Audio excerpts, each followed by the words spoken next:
The European Union is said to be preparing a more aggressive response if trade talks with the US fail.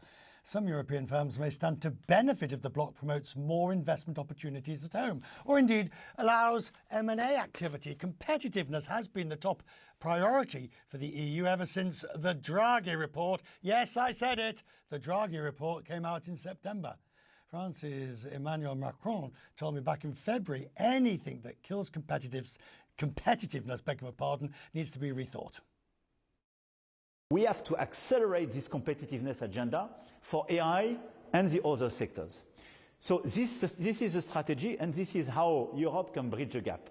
In the current situation, Europe is lagging behind. Everything which is a killer for competitiveness of the European industry has to be reassessed, postponed or cancelled. Now, Nigel Wellings, there he is the co-head of corporate operations in Europe at law firm Clifford Chance. Nigel, it is good to see you. Thank you. The gap, look, you advise companies. The gap between reality and just talking about it and competitiveness is huge. On M&A, do you see much change coming down the road? Yeah, look, I think in terms of competitiveness and change, there's a lot going on at the moment. I mean, I think we've seen this year probably people expected a stronger start to the year. We expected inflation and rates to be a better environment for M&A, and perhaps a more stable environment than we've had because of some of the US actions and the tariffs. But in Europe, it's probably fared a bit better. So I think we have seen signs of better M&A activity in Europe than we expected. There's some momentum. But when we look at things like the Draghi report, and your clients come to you and sort of say, we're trying to do this deal, but the Commission won't allow it. Or if it's in the UK, the market access rules are so difficult, or there's so much bureaucracy.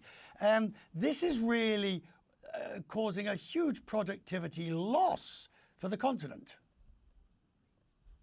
Yeah, look, I think we've seen some positive areas of change there as well. You saw the changes in the CMA earlier in the year and at the turn of the year, and a really much more positive pro-growth sentiment coming through.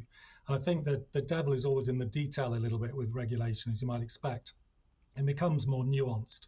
But certainly what we're seeing with clients, if you look at the CMA, is a better openness, and a better openness to certainly trying to facilitate transactions by at least shortening them. So perhaps not necessarily removing oversight, but we are seeing better outcomes in phase one, for example.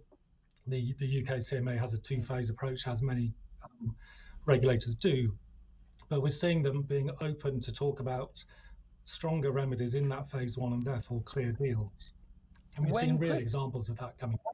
When Christine Lagarde last year gave her speech, her now famous speech to the banking conference, and she basically said that banking union and open market access and across the EU has still got so much further to go. There are so many barriers and between, I'm still amazed that, for example, brokers in the UK, which is not part of the same issue with she was about, still charge a fee just to do a transaction, whereas in the US, of course, they don't. And even to hold on to your shares, they do.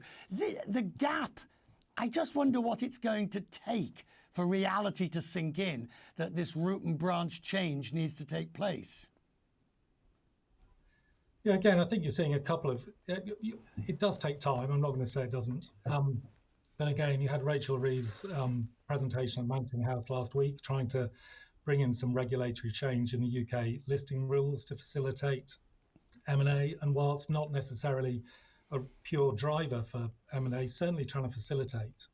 And more recently, there's been, if you take the financial services M&A sector that we've seen a lot of activity there. And you've recently seen the EU coming out and being really quite stringent in saying that local member states should not be blocking mergers that can create European champions.